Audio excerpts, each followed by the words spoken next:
Tonight, time is ticking for some hourly workers. Lawmakers must decide on whether to renew a bill that makes overtime exempt from state taxes. State Capitol reporter Ryan Hall has more from Montgomery.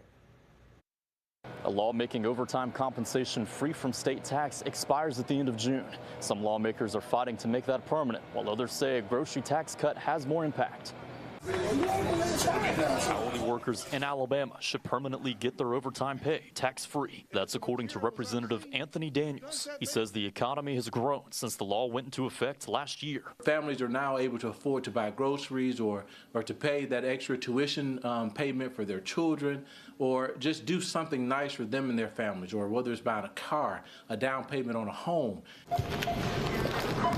But Representative Ron Bolton says the grocery tax cut recently passed by the House benefits a wider range of people. You know, the grocery tax, everybody's going to buy groceries while only about 15% of the population works the overtime. So we're trying to give that benefit to a few more people, and that's the reason I think it's probably not going to get a lot of traction this time. Chairman of the Education Budget, Senator Arthur Orr, says lawmakers have to be careful with what they decide to pass. He says the overtime tax exemption came with a revenue loss of over $400 million, while it's cost more than originally thought. He says he'll wait to see if the House passes the exemption. We want to give money back to the people if we can afford to, and it's their money to begin with, and that's always the goal, but we also have to fund education properly and state government properly. So that's, you know, how close to the edge can you get without going over the edge. And Representative Daniels says the grocery tax cut will not have the same impact as cutting it on overtime. If passed, the state grocery tax would go from 3% to 2%. That would save you about $1 on a $100 grocery bill.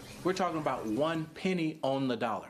You tell me how that's going to make the difference for a family to be able to afford items at the grocery store. It's not going to make a difference. And so this is just smoke and mirrors, right? There's no fire. The overtime tax exemption would expire on June 30th if it's not renewed. It'll first be taken up in the Ways and Means Committee in the House. In Montgomery, Ryan Hall, CBS 42 News.